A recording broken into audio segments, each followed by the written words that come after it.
từ thọ nữa bao từ thọ nữa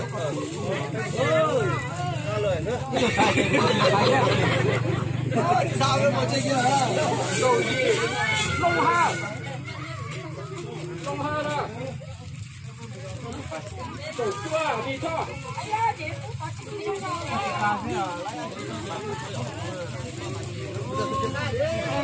bắt đầu mở ra và mi thế gặp con chở ra con chở như chua nữa hả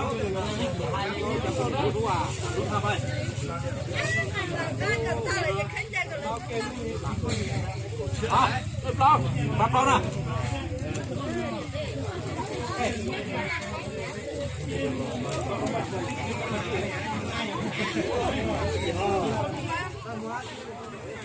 không chạy đây được không được sơ sải con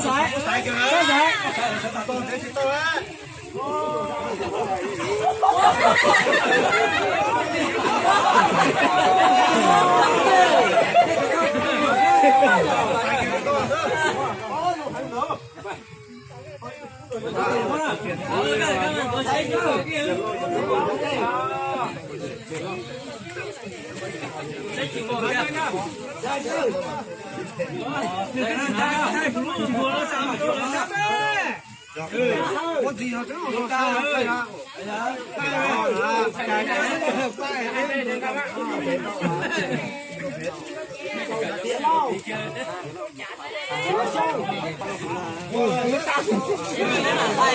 thầy cái đó thì chưa chán nụ đâu chán nụ không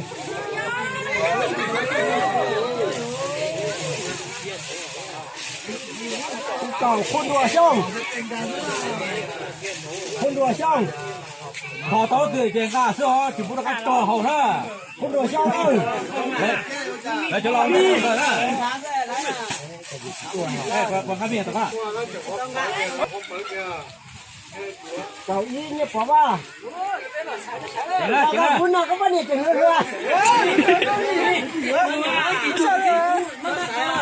sao đấy họ có được chân cao thế này có thái sông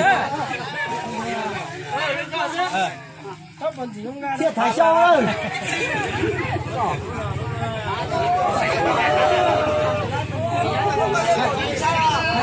tao hỏi con phun à ô buổi sáng lũ à bỏ túi lên tàu nó nhiều lũ nó rất nhiều à chị ấy tao không có dạ sao tao cũng quan điểm rồi dạ sao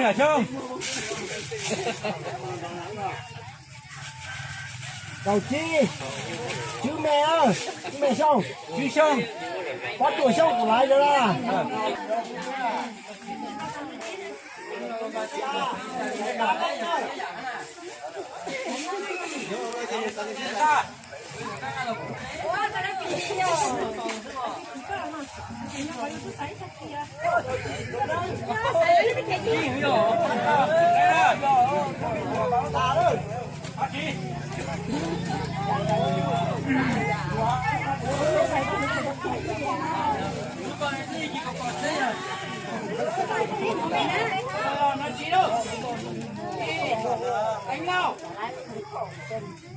cái gì mà sai à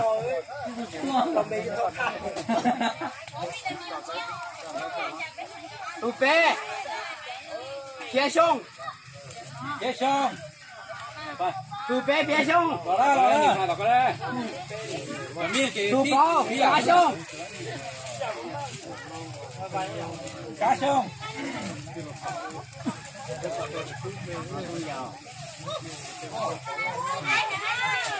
tụi chi tôi về sông tôi về à tôi về không không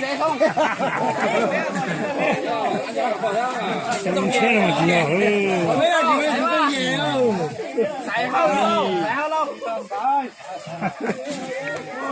tôi xa mày lâu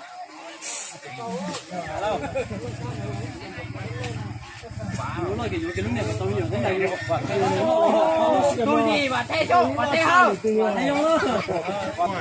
ba chùa thơ bắt con rồi giờ đó giờ nó lo đó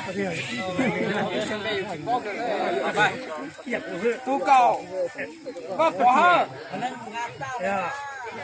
cảm ơn chị cho Đừng nói đi. cầu y cảm ơn chị cho sen chắn hơn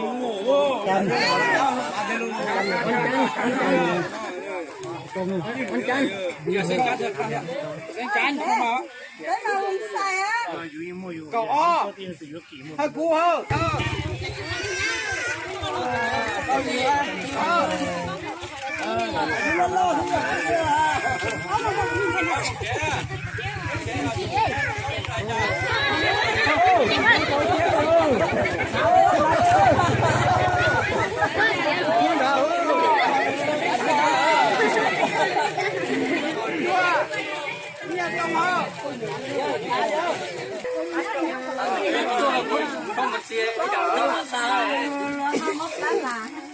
Nhưng mà cái sải cái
Ôi, cặp gì luôn à?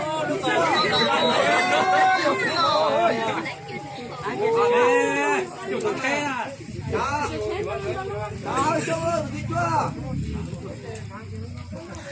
Một luôn ra. Xong rồi chưa? Ý là tôi xuống luôn. một sải lúc sải đi rồi.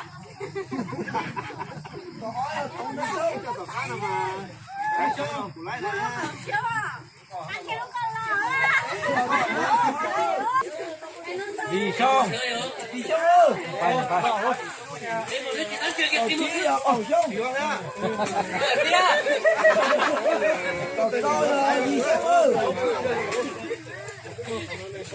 Cậu cha là khai dung.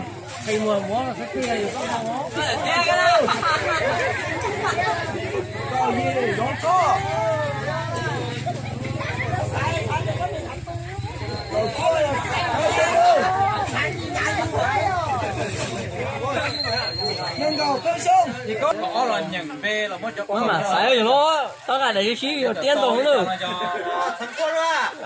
cái gì cũng thấy rồi mà hai cái đó một con mà nó là to lú trong đi cha ôi mà sải chỉ mà thời tuổi dưới nhà nữa là té ra coi lên đó bé thấy rồi nó là con bé thế luôn nè thế luôn đâu mi chỉ phải rồi nữa đó hay lo mà có vậy thì cũng chế là hết cái kia ô giờ cái cũng chế là cũng chế chỉ cũng chế là cũng chế đi đấy là thật gì nó chế ta học chế thế lại chơi nó hỏi đi chế đi buông là bạn